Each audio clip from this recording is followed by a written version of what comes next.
Hi everyone, Creepthany, Creeptano here, the internet's busiest music nerd. Oh yeah, time for a review. Chelsea Wolfe, Abyss. Chelsea Wolfe is a California guitarist, singer, songwriter who creeped into my life at around 2011 with this record, Apocalypsis, which I'm probably not pronouncing correctly. Really heavy, dark, versatile, melodic record, which featured Chelsea Wolfe's fantastic voice, a wide array of influences from gothic rock to folk music and noise rock and art rock bands such as Sonic Youth or even Radiohead. And even though a lot of musical styles, a lot of rock styles came through on this record, Chelsea Wolfe's darkness and her voice really pulled it all together and left this thing feeling cohesive. And then she had a sudden change of sound on her next full-length LP, Pain is Beauty, where she came through with some dark wave tracks, some songs that had a strong electronic component to them. And here again, we had a versatile, diverse record that was pulled together by the darkness, by Chelsea Wolfe being just a representative of like the seventh ring or layer of hell or whatever, and just her fantastic voice. Chelsea Wolfe just has this knack for being able to, I guess, just give whatever musical style she's going for a very grim and gloomy vibe. Now, this new record over here was announced earlier this year. I enjoyed the tracks leading up to the release of this album. They sounded like Chelsea's heaviest and just most dense tracks yet, really inspired by doom metal and a little bit of shoegaze too. Walls of distortion and guitars, and of course Chelsea's voice was like piercing these walls of guitar and distortion and electronics and drums. And that made me excited to hear what Abyss was all about. Now the title of this record really just hit me just now, Abyss. Yeah, that's really what it freaking sounds like. And I did not walk away from this record disappointed. I actually think it's Wolfe's most focused project yet.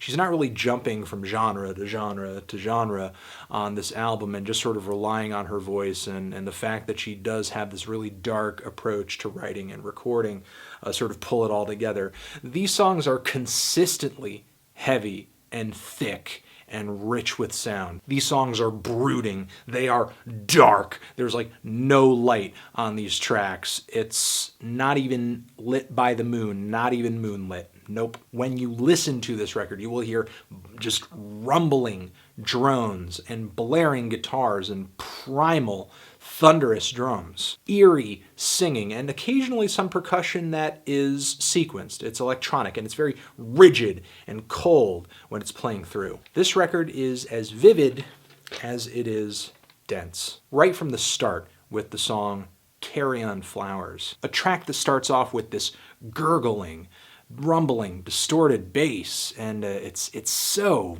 disturbing. Sounds like something out of a freaking horror movie. And these notes, they kind of squirm and they squelch, and they don't sound like they're being played from just any regular instrument. They sound like they're sampled and manipulated. And building against these riffs, we have Chelsea's fantastic voice. We have these primal drums. And later on in the song, when the instrumentation just explodes, I'm at a little bit of a loss for words for how it sounds, but it's frightening. It's really a fantastic start to the album. This track eventually gives way to some more doomy and metallic guitar riffs on the song Iron Moon. Not quite as industrial as the opening track here, but still a really enjoyable song, and switching off with these doomy guitars are these kind of low-key, just very quiet, folky verses that are very beautiful and kind of, eerie. I mean, while they do have this really tender sort of aesthetic to them, whenever I hear them, I know something horrible is just around the corner, so it's a little ominous. The monolithic guitars that burst back into the track sound fantastic, and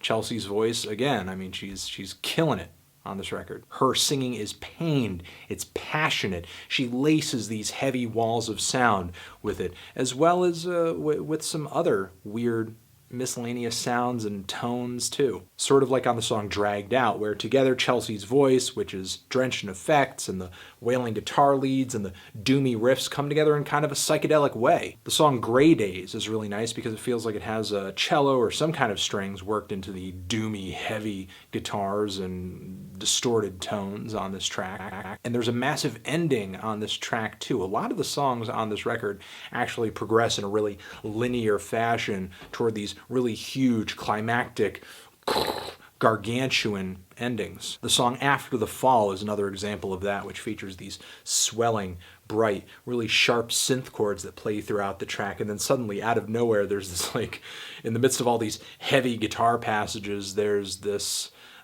bit of a weird, just prickly electronic interlude that is very colorful, but still maintains the darkness of the rest of the track. It's very sudden, it's very unexpected, but that's just another one of the weird linear twists and turns that this record throws at its listeners, and it's not necessarily something I think you're going to enjoy or totally be able to pull apart on an initial couple of listens. This album, you really gotta, it's an abyss, man. It's called Abyss!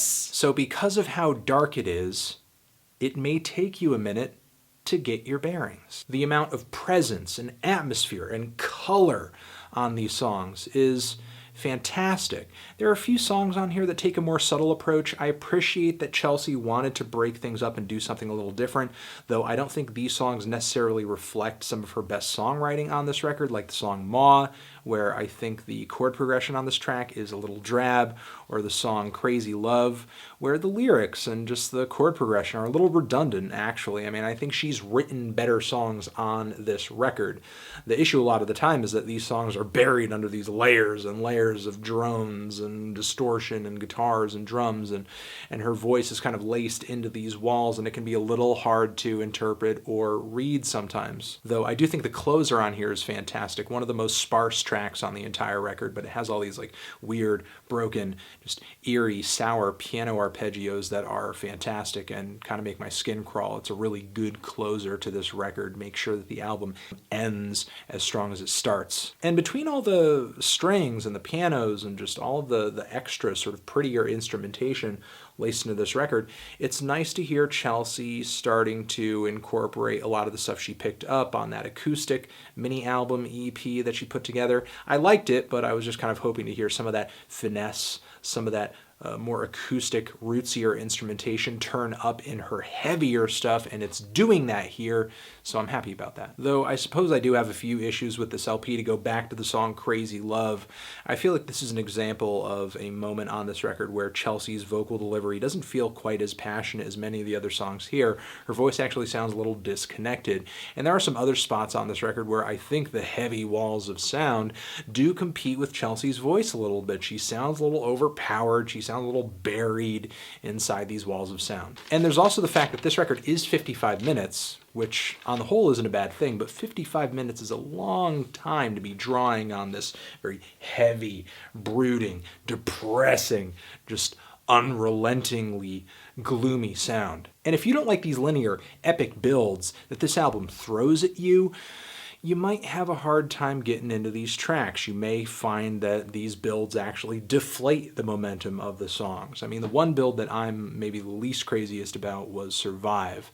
And it's not an awful moment on the record, but I just thought the drums could have done a better job of actually complementing the groove of this build, just to make it actually drive a little bit harder. But aside from that, I love this record. Thought it was a great record. I think it's Chelsea's most cohesive and most massive release yet. It starts strong, it ends strong, it has a few potholes in the middle or a few songs that pale in comparison to other songs, tracks that go a little bit softer, and not that I wish that they were hard and heavy like the rest of the songs. I actually wish they were a little more subtle in order to sort of create that contrast, in order to just sort of sound even more different from the bulk of the songs on this project. But all in all, this is a very solid, very enjoyable, gloomy, gargantuan, gothic rock album. And I'm feeling a light to decent 8 on it. Transition Have you given this record a listen? If you have, what did you think of it? Did you love it? Did you hate it? Why? What do you think I should review next? And that's it. Chelsea Wolfe, Abyss, forever.